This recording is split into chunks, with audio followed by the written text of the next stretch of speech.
So in question number 17th, a solid sphere rolls down two different inclined planes of the same height but different angles of inclination. मतलब ऐसा है that you have two inclined planes of the same height. Okay, तो ये समझ लो height same हो गया but angle of inclinations are different. एक के केस में θ1 बोल देते हैं, एक के केस में θ2 बोल देते हैं. Height remains same in both cases. Okay, then in both cases the speed and time of descent will be same. The speed will be same but time of descent will be different. The speed will be different but time of descent will be same. तो हमको ये check करना पड़ेगा. तो you should remember what is the equation for speed. Equation for speed was under root of 2gh 1 plus k square by r square. Very good. So as you see that speed only depends on h and h is constant, and because the body is also same, दोनों case में solid sphere ही है, तो v is constant, right? V is constant. Can you please just please, thank you. Right. So v is constant and time of descent, as you know, if you remember, time of descent का equation था 1 upon sin theta under root of 2h by g 1 plus k square by r square. So time of descent is inversely proportional to 1 upon sin theta, जिसका angle of inclination अलग होगा तो time of decent भी अलग होगा दोनों case में. तो option number B, the speed will be same but time of descent will be different because of different angles of inclination. Correct, right? तो question was pretty simple. Clear है? Good. Next question. Three bodies, a ring, a solid cylinder and a solid sphere rolls down the same inclined plane without slipping. मतलब there is friction. They start from rest. The radii of the bodies are identical. तीनों case में radii r r और r है. Which of the following bodies reach the ground with maximum velocity? हमने ये already किया है. We have solved this, and if you remember, हाँ, but if you remember, solid sphere का सबसे ज़्यादा स्पीड होता है. If you remember, हमारे पास क्वेश्चन में था v equal to 2gh 1 plus k square by r square. ये फॉर्मूला अप्लाई करना है. v for ring, k by r square for ring was 1. Ring के लिए 1 plus 1 2, 2 और 2 कैंसल, तो रिंग के लिए रूट ऑफ जी एच आया था. सॉलिड सिलेंडर मतलब डिस्क, डिस्क के लिए k बाय आर का square, k square by R square is half, half plus 1 is 3 by 2, तो ये हमारा आया था 4 by 3 under root of G H, right? Then for a solid sphere हमको ये मिला था 2 बाय 5 प्लस 1, कितना होता है 2 बाय 5 प्लस 1 7 बाय 5, तो अंडर रूट ऑफ 10 by 7. तो we have solved this, and solid cylinder के लिए सबसे ज्यादा आता है. We already know this. ये क्वेश्चन हमारा सॉल्व हुआ है, रिपीट हुआ है. Question number 19th. When a solid sphere rolls down without slipping, okay? तो फ्रिक्शन है मतलब. An inclined plane making an angle theta with the horizontal, the acceleration of its center of mass is a. So acceleration of center of mass is a. If the same sphere slides without friction, then what you should know here is the formula for, first of all, a g sin theta upon 1 plus k square by r square. और solid spear है तो नीचे आता है आपका 1 plus 2 by 5. 1 plus 2 by 5 is 7 by 5, मतलब 5 by 7 g sin theta ऐसा आएगा. ये है in case of rolling, right? तो हमको पता है जब फ्रिक्शन नहीं होगा, when there is no friction, तो ये g sin थीटा क्या बन जाता है? It is just the acceleration. Remember, नहीं याद आ रहा, नॉट गुड, कोई बात नहीं. ये इंक्लाइन प्लेन, इस पे ये बॉडी जिसका acceleration is given by g sin theta upon 1 plus k square by r square. Ruling में क्या होता है? रोलिंग में फ्रिक्शन होता है, फ्रिक्शन होता है मतलब क्या होता है, rotational motion plus translational motion. Very good. तो ए क्या है, जी sine theta upon 1 plus K square by R square. अगर फ्रिक्शन नहीं है तो बॉडी रोल नहीं होगा, क्या होगा, सिर्फ ट्रांसलेशन मोशन। ट्रांसलेशन मोशन में ऑन एन इंक्लाइन प्लेन क्या होता है, जी साइन थीटा। हमने लास्ट मॉड्यूल में सीखा है एनएलएम में, न्यूटन लॉज ऑफ मोशन में, when a body is sliding without friction, a is g sin theta, तो ar is 5 by 7 times of at, so ये आ गया 5 by 7 times of a, option number b। come right, clear, okay, then तो option number B मिल गया हमको। Next question, a body is rolling down an inclined plane, if kinetic energy of rotation is 40% of its kinetic energy of translation, तो kinetic energy of rotation is 40% of kinetic energy of translation, then the body is, what is kinetic energy of rotation, I omega square, 40% मतलब 0.4, translation is half M V square. आपको directly याद आना चाहिए ये, that kinetic energy of rotation after solving everything is half M V square K square by R square. 0.4 मतलब 4/10, 4/10 मतलब actually 2/5 होता है, बट एनीवेज तो आप क्वेश्चन सॉल्व हो गया। ये सॉल्व कैसे हो गया, half M V square cancel, half M V square cancel, K square by R square आपके पास आ गया। 4/10 मतलब 2/5, 2/5 किसके लिए होता है, सॉलिड बॉल के लिए, राइट। तो अगर आपने अगर आपने आप लोगों ने अच्छे से ध्यान दिया होता, मैं बार बार बोल रहा था that you need to pay attention, that you need to pay attention, and why I was saying this was because these things we have already noted down somewhere, let me see where, but we have done it already somewhere, और उसमें हमने कल के lecture में ही लिखा था, percentage निकाला था एग्जैक्टली। सो लुक हियर, यहाँ पे हमको ऑलरेडी पता था सॉलिड स्फीयर के लिए क्या होता है, right, but in any case ये जो है ये ऑन अ हॉरिजॉन्टल सरफेस है, ओके। तो हमने कहीं तो ये लिखा भी था, I don't remember exactly where, but we have wrote it down somewhere, 40% ऐसा कुछ आया था, so it's okay, but we have done it. तो आपको अगर याद होगा तो question you can solve easily.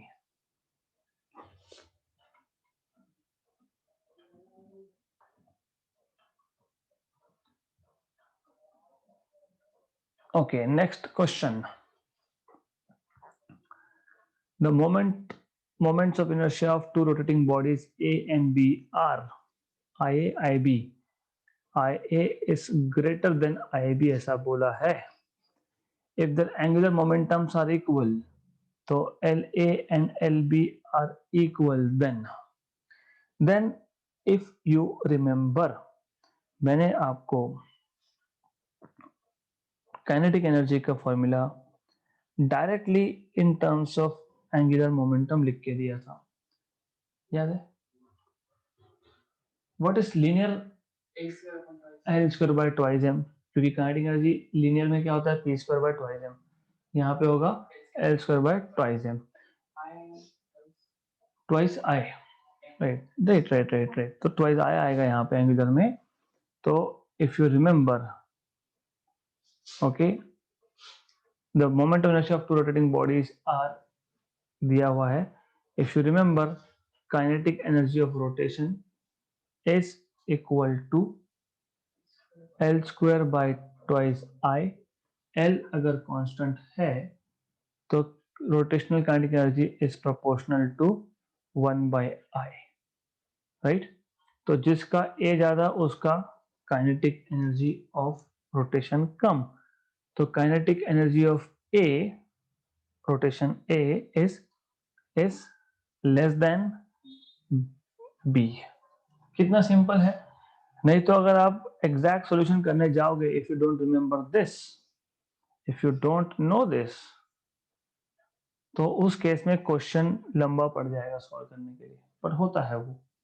कैसे करोगे? ये मेथड 1 है. If you remember exact relationships. Method number 2 कैसे करोगे?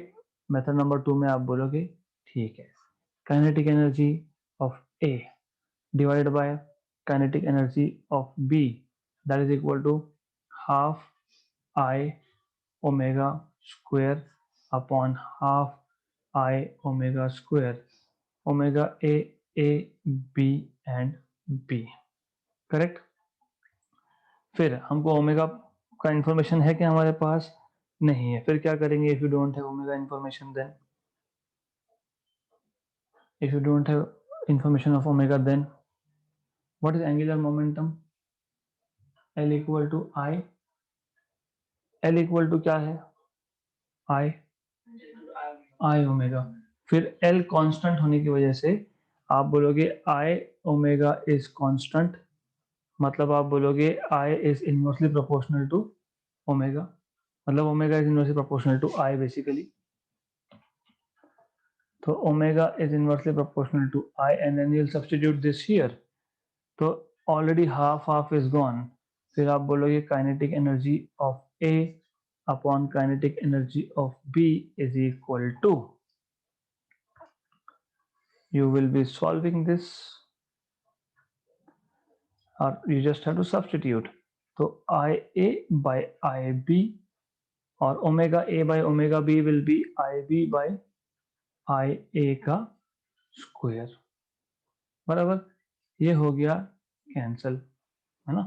फिर आ गया कि आपके पास equation kinetic energy of A is inversely proportional to, है ना. हाँ, तो फिर डायरेक्टली लिख दिया तो बेटर है. Why should I be doing this many steps if I can do it directly. क्यों नहीं याद आएगा? Tell me why. Do you remember equations of linear motion? Kinetic energy is half mv square, here half I omega square. Kinetic energy is p square by 2m, here it is l square by 2I.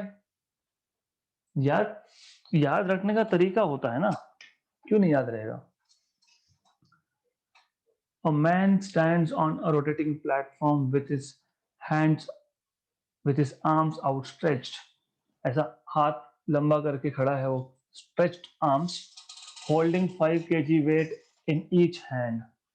So you have a man who is doing this with masses of 5 kg in each hands, right? And he's standing on a platform which is rotating. Okay, the angular speed of platform omega is 1 by 2 rps. The moment of inertia of the man together with the platform may be taken to be constant. The moment of inertia of the man and the platform is equal to, so I man plus platform is 6 kg meter square.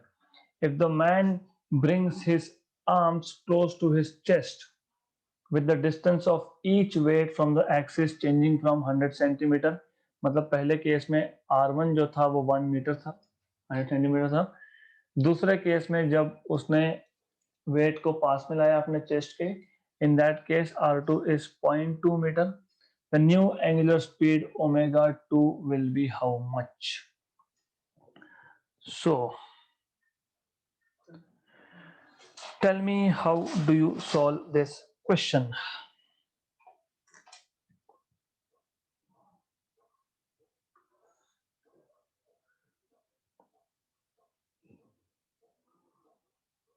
Yes. Initial case. Tell me what is initial moment of inertia? Moment of inertia of man plus platform plus moment of inertia of masses, है कि नहीं? Man और platform का तो 6 दिया है, लेकिन जो मास उसने हाथ में पकड़ के रखा है उसका तो देखना पड़ेगा ना। हाँ, तो ये आपका आएगा 6 प्लस mr² है ना, into 2। Exactly, very good. 2 times of mass into distance square, मतलब r1²। तो 6 plus 2 into 5 into r1 is 1। तो कितना हो गया ये? 16। तो initial is 16, right. Then final case में क्या होगा? फाइनल केस में ये होगा, तो I just put it into cases. This is initial,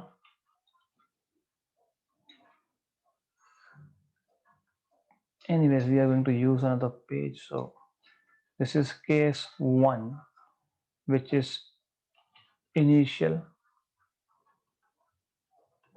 and in case 2 final, finally क्या हुआ? Finally ऐसा हुआ, the man is still standing on platform, but now both the weights are near the chest. मैं ऐसा दिखा देता हूँ। So both the weights are over here, correct? Still standing on platform, मतलब ये जो दो मासेस उसके हाथ में थे वो कहाँ गए? एक्सिस ऑफ रोटेशन पे। Very good, excellent. So in this case what will be, what, हाँ एग्जैक्टली नहीं लिया ना, तो ठीक है ना, वो तो हम कंसिडर करेंगे ना। तो आई एम प्लस पी, मतलब व्हाट आई वांटेड टू से, they went near axis of rotation, not exactly on the axis of rotation, right. अगर ऐसा दिख रहा है तो चेंज कर देते हैं।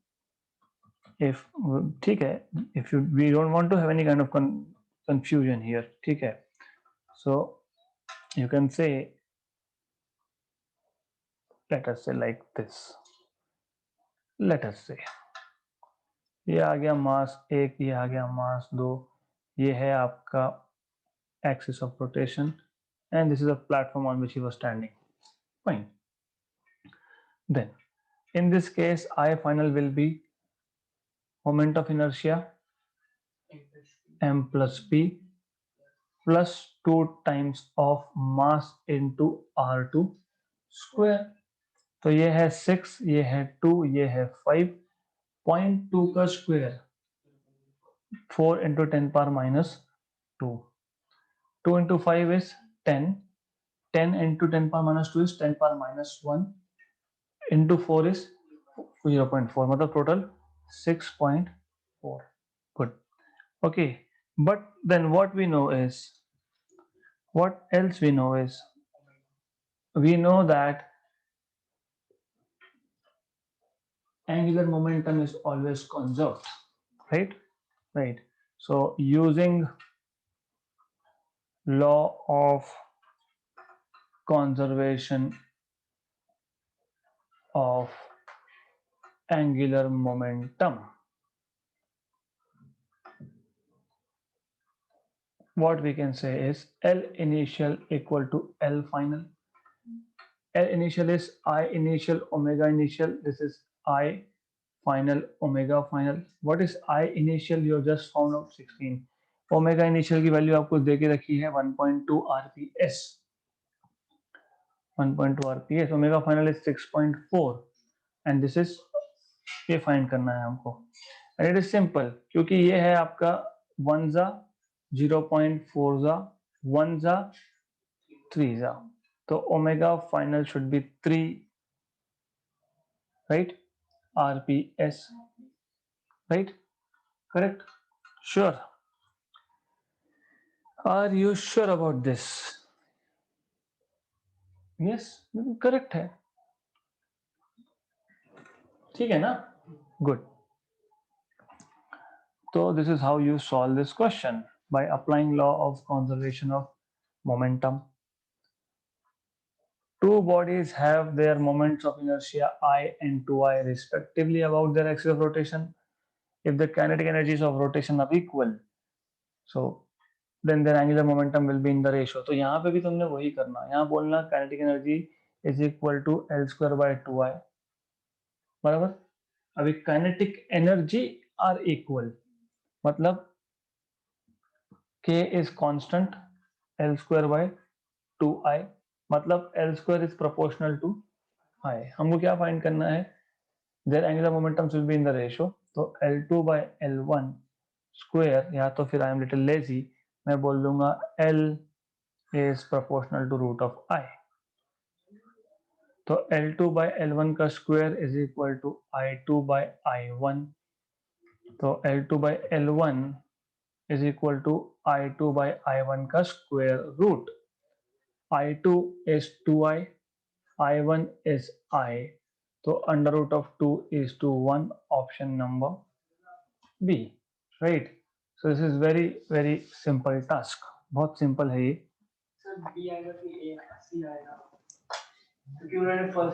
L2 by L1 बोला है कि L1 by L2 बोला है, वो देखो आपको बोला है जस्ट रेशियो, मतलब L1 by L2 बोला है, तो ऑप्शन नंबर सी आएगा. फिर in one another question they have asked you the ratio other way around, तो ठीक है, तो ऑप्शन नंबर सी आएगा. Okay, right.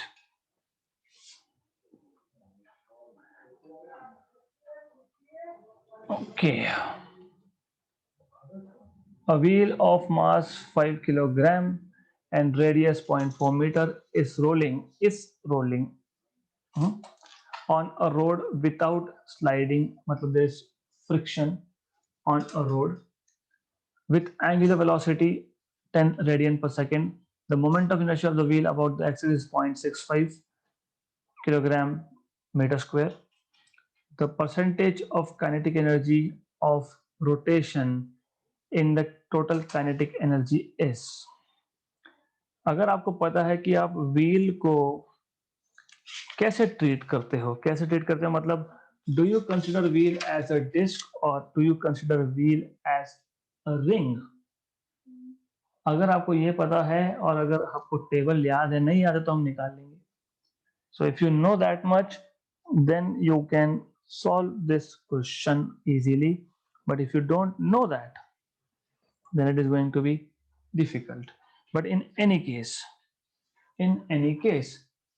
यहाँ पे हम लोगों को ज्यादा प्रॉब्लम नहीं आएगी. क्यों नहीं आएगी? It is easy. क्या बोला है? Percentage of kinetic energy of rotation. तो what is kinetic energy of rotation? Half I omega square. तो हमको आई की वैल्यू ऑलरेडी दी हुई है, इसलिए doesn't matter if you know or if you don't know whether wheel is a ring or a disc or something else, है ना, क्योंकि दिया है value half I is 0.65 and omega is V. What is V? R omega. Omega is V by R. नहीं नहीं, angular velocity बोला है क्या? यस, एंगुलर वेलोसिटी रेडियन पर सेकंड दिया हुआ है. ओके, तो ये 10 दिया हुआ है तो इसका स्क्वायर आ जाएगा. How much is 65 by 2? 32.5. ये आ गया आपका kinetic energy of rotation. Okay, just a minute. Kinetic energy of rotation. How do you find out total?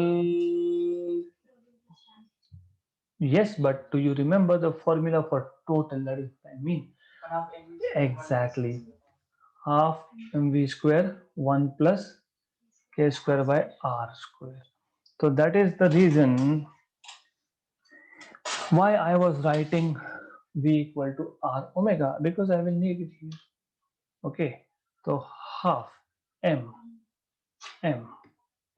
r square omega square 1 plus k square by r square.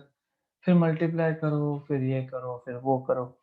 Do we remember anything else to find out total kinetic energy? Can we find out total kinetic energy by some other way? We can, हाँ sir, अगर transit कर दीजिए उसको, ये देखो linear kinetic energy। Exactly इसलिए मैंने इसके आगे डिलीट नहीं किया। अगर मैं ट्रांसलेशन निकाल लूं तो दोनों का एडिशन करके निकाल सकते हैं। मास पता है, yes, V is R omega, बराबर, इसलिए मैंने ये लिखा है यहाँ पे। What is R? 0.4, omega is 10, 4 square is 16, 16 by 2 is 8, 8 into 5 is 40 joule. तो आपको क्या पूछा है? The percentage of kinetic energy of rotation, मतलब के आर अपॉन के। तो के आर इज 32.5 एंड के इज सिंपली के आर प्लस के टी एडिशन। तो क्या आ जाएगा? 72.5, 72.5 इंटू 100 ऑफकोर्स, क्योंकि परसेंटेज पूछा है तो परसेंटेज तो मल्टीप्लाई बाय 100 करना ही पड़ेगा आपको। Okay, so what you have to do is to multiply by 100.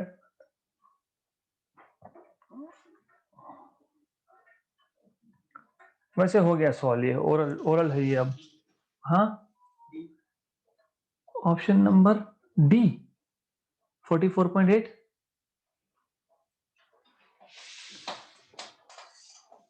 Confidence बताओ थोड़ा सा, यू आर राइट। क्यों?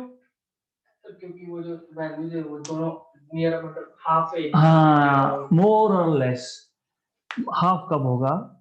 जब 32.5 अपॉन 65 आएगा तो 1/2 होगा। नीचे का नंबर बढ़ा दिया, डिनोमिनेटर बढ़ा दिया तो ओवरऑल नंबर छोटा होता है। तो answer is less than 50% and greater than 40%। So option is 44.8। तो यू हैव 44.8%, राइट। तो यहाँ पे सिर्फ कैलकुलेशंस को सिंपल कैसे करना है, that was important. It was really important to know how to save your time in calculation. Okay, a solid cylinder of mass m and radius r, solid cylinder मतलब disk, rolls without slipping, acceleration is g sin theta upon 1 plus 1 by 2, solid cylinder मतलब disk, 1 plus 1 by 2 is 3 by 2, ऊपर गया 2 तो 2 by 3 g sin theta, option number B. तो मैंने क्या किया? Acceleration is G sine theta upon 1 plus K square by R square. तो ये आ गया G sine theta 1 plus half, तो ये सॉल्व करने के बाद आ गया 2/3 जी sine theta.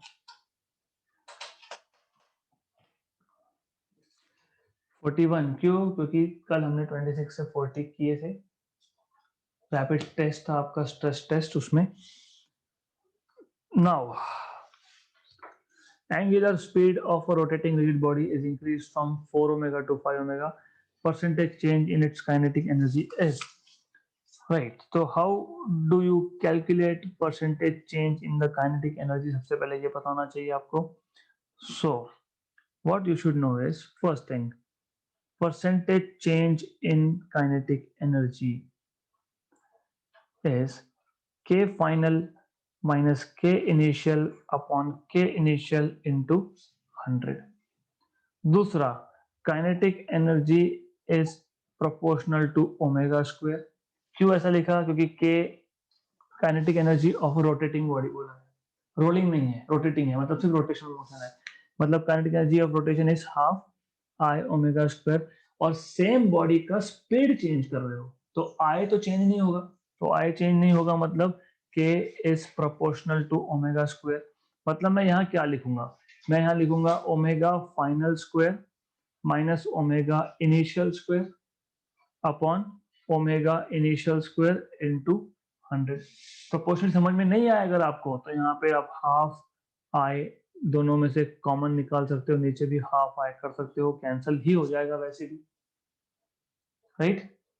If you think you will make mistakes while solving with proportionalities, right complete formula and then, right, ऐसा भी चलेगा। What is omega final 5 omega square मतलब 25 omega square this is 16 omega square and upon 16 omega square into 100 तो omega square भी cancel out होगा 25 minus 16 is 9 9 by 16 into 100 what is 9 by 16 into 100 3/4 कैसे आएगा तुम कैसे स्क्वायर रूट ले रहे हो स्क्वायर रूट थोड़ी लेंगे यहाँ पे हाँ look at the options what is 9 by 18 don't write anything what is 9 by 18 9 by 18 near about half near about half denominator का नंबर छोटा किया तो ओवरऑल नंबर हाफ से बड़ा होगा मतलब 0.5 से बड़ा होगा 0.5 से बड़ा कौन सा नंबर है यहाँ पे 56 ओके तो ये मैंने जो कल आपको सारा स्ट्रेस टेस्ट में मैंने आपको यही बोला था do calculations without pen and paper without pen and paper you are supposed to do calculations okay so if you want to write down formulas it's fine but calculations should be without pen and paper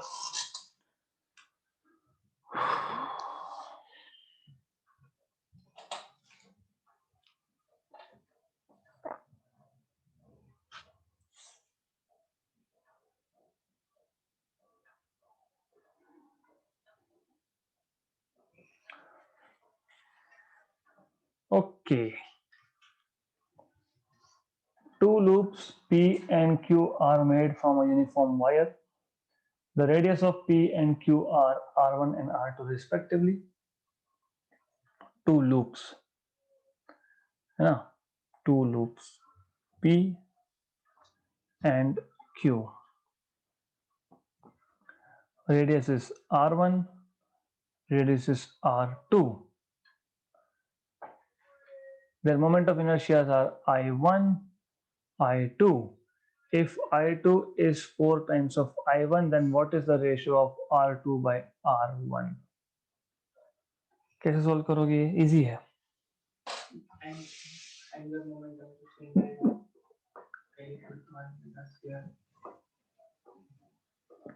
what is I general formula for I m r square what do you mean by loop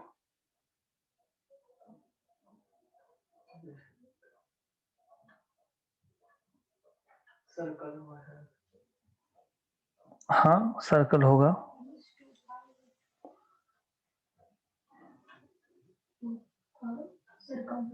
circumference जो loop होता है ना loop इसका ring होता है मतलब this is some thickness ना सम thickness right isn't it बराबर ओके गुड हमको मास दिया है क्या मास मास दिया है नहीं दिया है एग्जैक्टली यूनिफॉर्म वायर है बट तो मैं मास कैसे निकालूंगा volume into density right correct how do you find out volume of a ring जैसे तुम सिलेंडर का कैसे निकालते हो सिलेंडर के लिए क्या करते हो surface area pi R square into height into length नहीं सिलेंडर का कैसे निकालते हो तुम how do find out what is the cylinder यहाँ से स्टार्ट करता हूं मैं स्टार्ट ही यहाँ से करता हूं मैं ये सिलेंडर है ये पानी का ग्लास नहीं है पानी का ग्लास खाली भी हो सकता है हॉलो भी हो सकता है मुझे इस सिलेंडर का वॉल्यूम निकालना है वॉल्यूम क्या करता हूं मैं कैसे करते हो ऊपर का एरिया लेते हो मल्टीप्लाइड बाय लेंथ करते हो फिर आप बोलते हो area is pi R square into L that is volume ऐसे करते हो ना बराबर good clear then tell me one more thing how do you find out volume of a solid sphere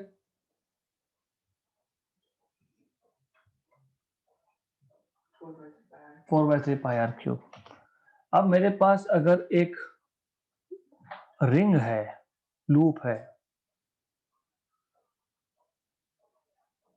मान लो ऐसा कुछ है,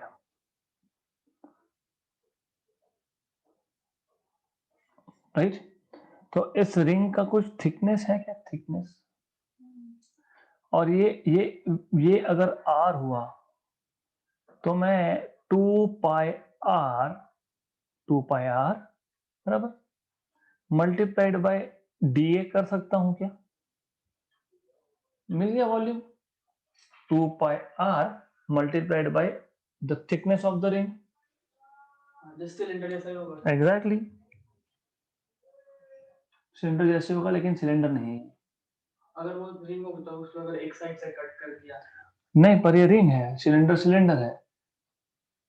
सिलेंडर क्या होता है, this is ring, this is not cylinder. Cylinder completely filled होता है यहाँ पे, बराबर, एंड देन ये पूरा हाइट तक फिल्ड होता है ना, so cylinder is completely filled up to this portion ना।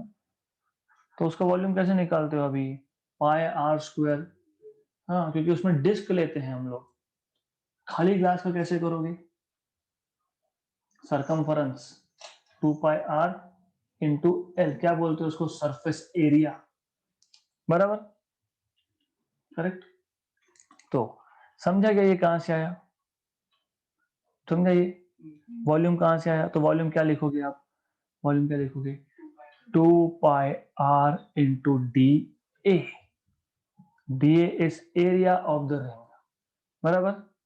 और ये आर स्क्वायर जो है ये ऑलरेडी बाहर है आपके पास, बराबर, मतलब I is 2 pi D A into density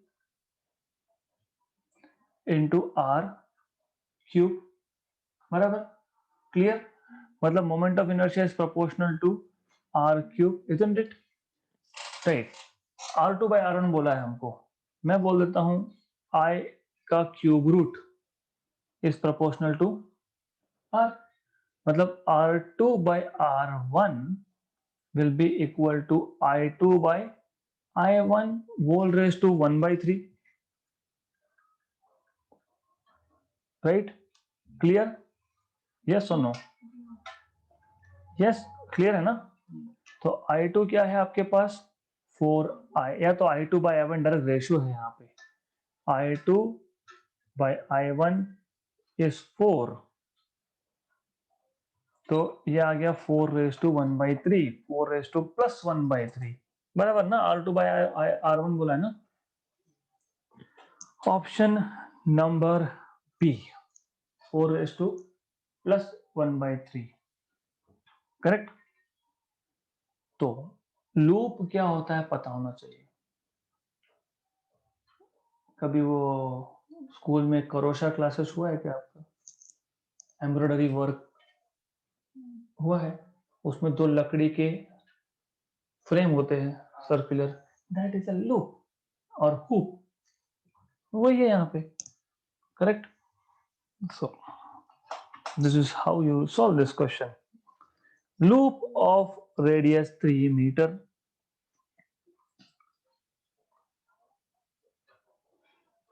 weight 150 kilogram, it rolls on a horizontal floor so that its center of mass has a speed of 15 centimeter per second.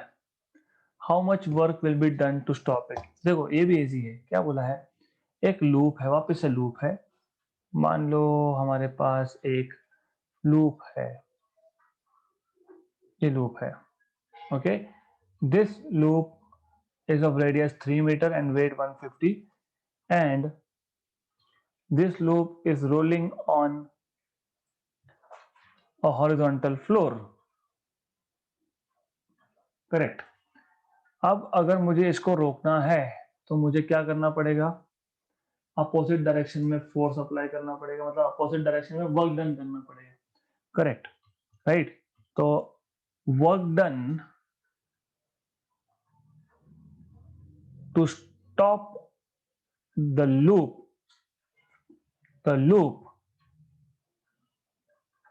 From rolling. अभी ये important है, मैं capital में लिख रहा हूं, from rolling. क्यों capital में लिखा, क्यों लिखा? जितना काइनेटिक एनर्जी लूप के पास है उतना ही एनर्जी उसको रोकने के लिए देना पड़ेगा। ज्यादा दे दिया तो अपोजिट डायरेक्शन में रोल होना चालू हो जाएगा, right? So we have to give exactly the same amount of, we have to do exactly the same amount of work to stop, and that it should be equal to the energy possessed by the rolling body. Rolling मतलब translation plus rotation. तो कुछ भी नहीं है, मतलब आपको पता है क्या बोला है, you are suppose to find out total energy. How do find out total energy? If क्या क्या दिया है, आर, आर दिया है, एम दिया है, और सेंटर ऑफ मास का स्पीड वी दिया हुआ है। Do you remember this formula? और लूप है, you remember half mv square 1 plus k square by r square, correct, right? So half, what is m? 150. What is v? 15 centimeter per second, मतलब 15 into 10 power minus 2 meter per second का square, 1 plus 1 क्योंकि ring है। तो ये 2 और ये 2 गया, 15 square 225 into 15, 225 into 15 will be will be will be will be between 3000 and 4000, है ना? into 10 power minus 2 का minus 4 आ गया, और ये 150 का जीरो यहाँ पे आ गया, है ना? Right, correct. फिर मैं इसको एडजस्ट कर लेता हूँ, एडजस्ट करने के बाद मुझे क्या मिलेगा? मुझे मिल जाएगा, ऐसा करते हैं, 225 इंटू 15 इंटू 10 पावर माइनस 3। इसको सिंपल करना है ना, तो 0.225 इंटू 15, मतलब 15 का लगभग 25%। What is 15% of 25% of 15? 15 का हाफ 7.5, उसका हाफ 3 पॉइंट समथिंग, राइट? तो 3.375 जूल, राइट? तो see, this is how you should think while doing calculations. 15 का 25%, आधा आधा करते जाओ, आधा हाफ हो गया 50% हो गया, और आधा 25% हो गया, तो इट इज 3 पॉइंट समथिंग। तो कितना वर्क डन? अगर डिस्क होता तो मैं मान लेता हूं कि ये डिस्क है, तो कितना वर्क डन करना पड़ता?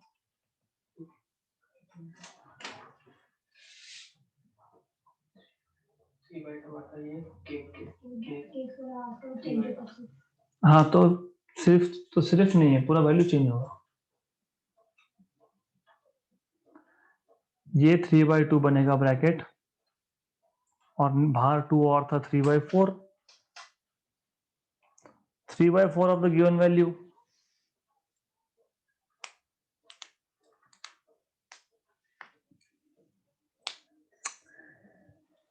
यहाँ देखो, यहाँ पे देखो, पेन और पेपर का काम नहीं चाहिए। एक मिनट, गलत बोल रहे हो। ये ब्रैकेट बन जाता आपका 3/2, 1 + 1/2, ऑलरेडी 2 है, बराबर, करेक्ट? तो 3/2 और 2 3/4, बराबर। मास, तो 3/4 इंटू मास, कितना मास? 150। वी कितना? 15 इंटू 10 पावर माइनस 2 का स्क्वायर, 50। ये हमने किया कि नहीं अभी? ये वही है ना, मतलब जो तुम्हारे पास वैल्यू आई है 3.375, उसका 75% मतलब 3/4, उसका 3/4 होगा कि नहीं, है ना? 3/4 ऑफ द कैलकुलेटेड वैल्यू। कैसे? यही तो, this is where you need to pay attention. What is I for a ring through its center? What is I for a disk through its center? Right? Can you relate these two?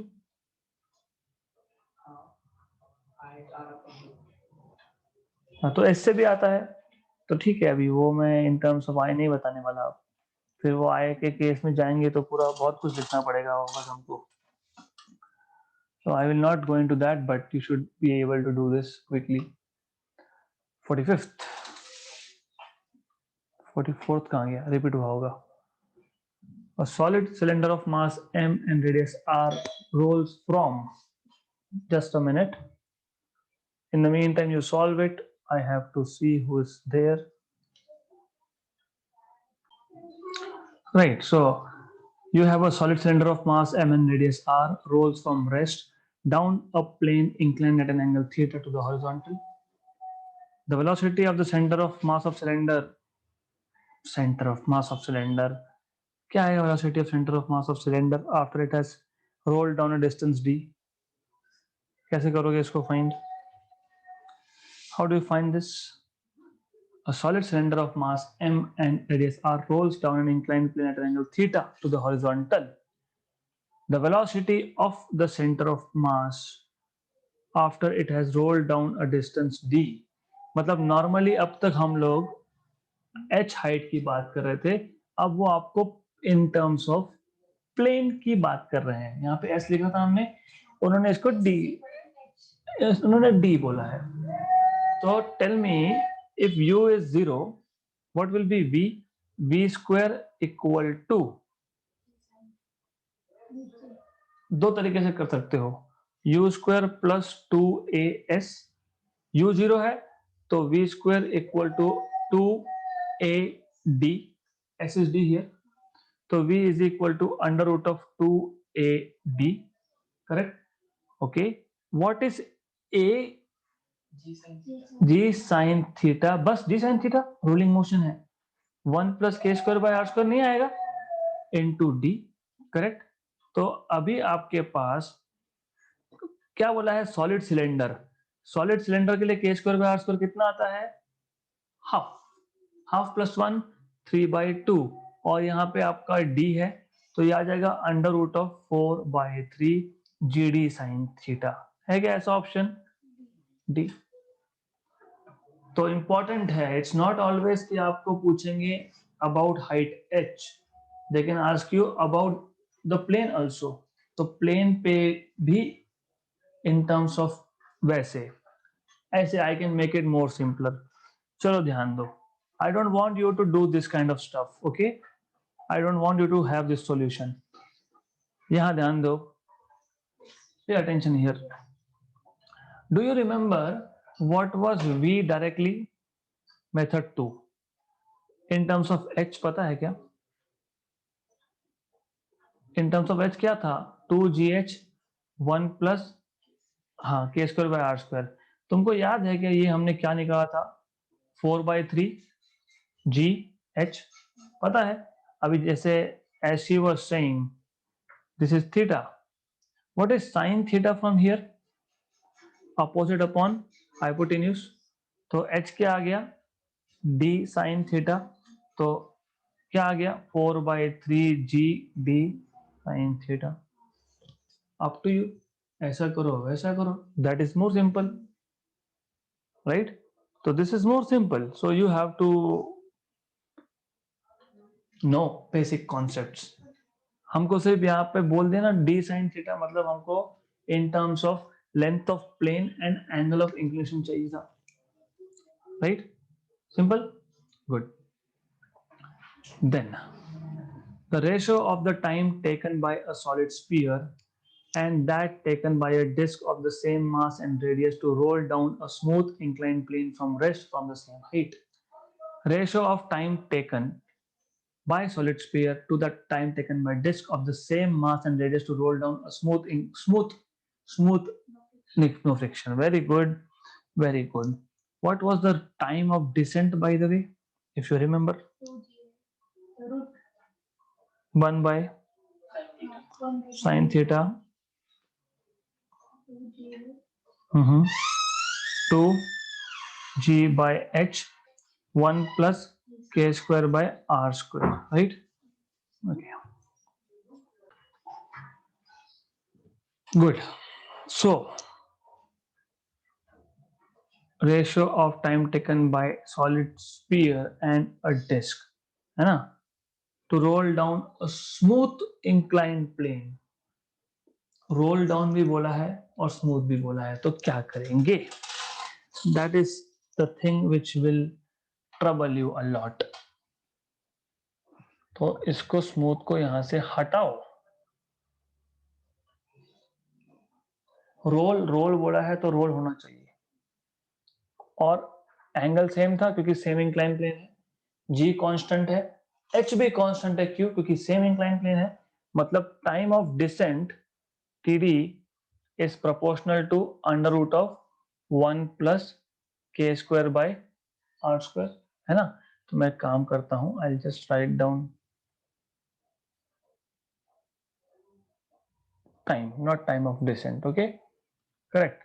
तो for a solid sphere, this is 1 plus 2 by 5, which is proportional to 7 by 5. For a disk, 3 by 2. So क्या बोला है, किसका किसका ratio बोला है? solid sphere to disk, that is equal to under root of 7 by 5 upon under root of 3 by 2, that is equal to 14 by 15, है ना। Under root of 14 by 15, option number D. This is how you solve such questions, right? Easy. Next question. A solid sphere of mass m and radius r rolls on a horizontal surface without slipping. Ratio of rotational to total kinetic energy is, oral question है, solid sphere है, मैंने बताया भी था। What is rotational kinetic energy? Half M V square K square by R square. आपने कल किया है ये क्वेश्चन, आपने उसका उल्टा लिखा था, याद है? वही है ये, है ना। नीचे क्या था? Half M V square 1 plus K square by R square. तो इफ यू रिमेम्बर, ये हमने कल ही किया हुआ है, कैंसिल कैंसिल। तो K square by R square is for a solid sphere is 2 by 5, और this is 1 plus 2 by 5 is 7 by 5, तो 2 by 7, easy easy easy easy. Next, a body of mass m slides down an incline and reaches the bottom with velocity v. If the same mass was in the form of ring which rolls down incline, the velocity of the ring at the bottom would have been. देखो क्या बोला है कि जब disc था, है ना, नहीं, a body of mass m slides down an incline, बताया नहीं है, सिर्फ वेलोसिटी बोला है v। अगर वही mass in the form of ring होता तो क्या होता है? अंडर रूट ऑफ अरे 1 plus k square by r square। What is k square by r square for ring? 1 नीचे 2 आएगा। हाँ, तो under root of G H आएगा। तो अभी क्या करें, क्या करें? पहले तो बताया नहीं है, पहले बताना चाहिए कि कौन सा बॉडी था पहले। They should be telling which was the body.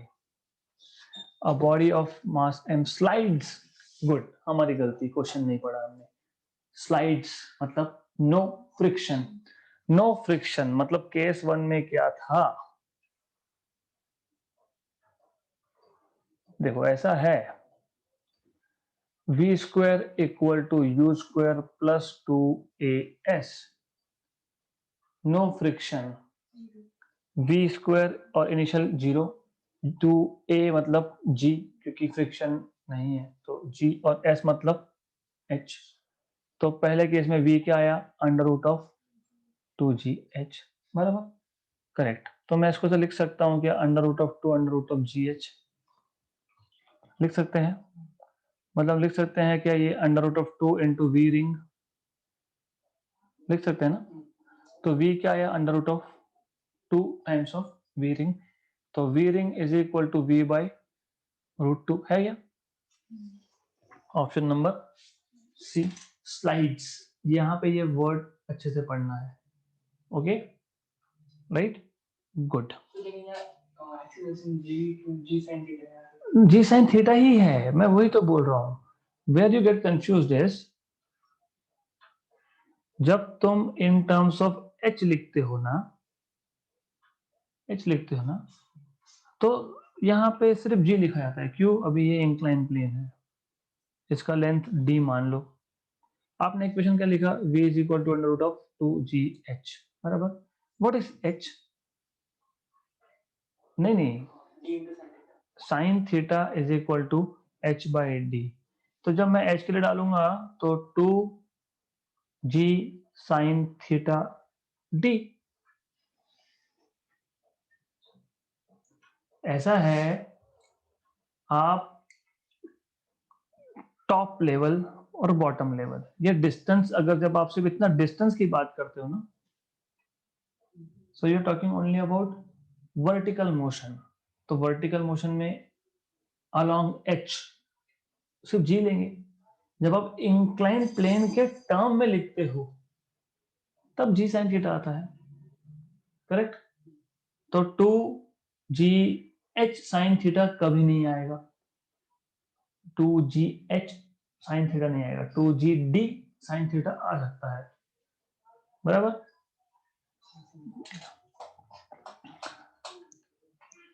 नहीं इट्स गुड, क्योंकि आई टेल यू बहुत सारे टीचर्स को ही नहीं पता होता कि क्यों ऐसे लिखते हैं।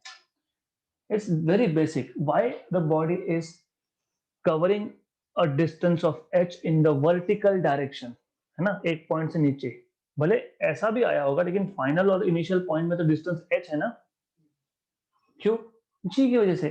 फिर मैं बोलता हूं कि ये ऑन द इंक्लाइन प्लेन नीचे आया, मतलब d डिस्टेंस कवर करके आया है। फिर नीचे क्यों आया है? g साइन थीटा की वजह से। तो d जब आएगा तो g साइन थीटा आएगा साथ में, h जब आएगा तो साइन थीटा नहीं आएगा वहां पे, सिंपल।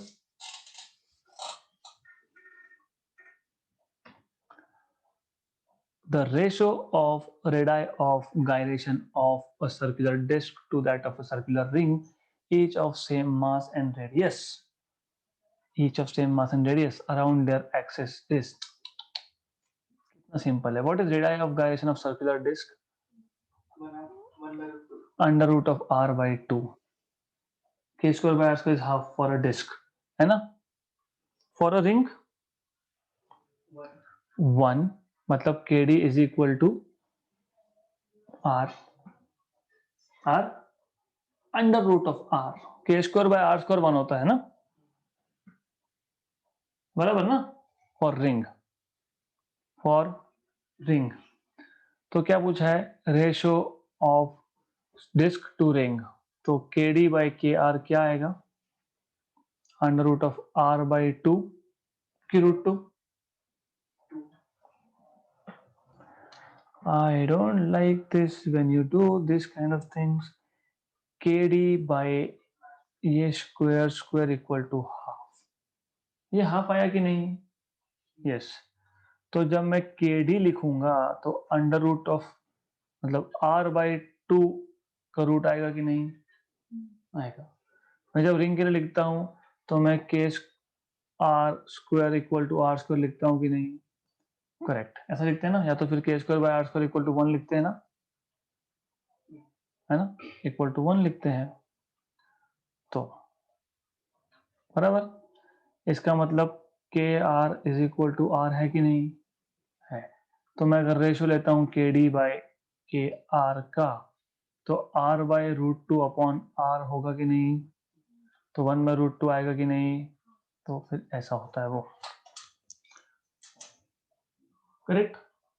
उल्टा नहीं लिखना, रूट आर अपॉन 2 लिख दिया था। हाँ तो लकीली सब रूट्स में है, अगर 1 बाय 2 ऑप्शन दिया होता तो फिर गए। Solid sphere of mass m and radius r rolls on a horizontal surface without slipping. The ratio of rotational kinetic energy to total kinetic energy is, ये हो गया हमारा क्वेश्चन, 2/7 है ये आंसर, रिपीट हुआ है, करेक्ट, क्लियर, गुड। सो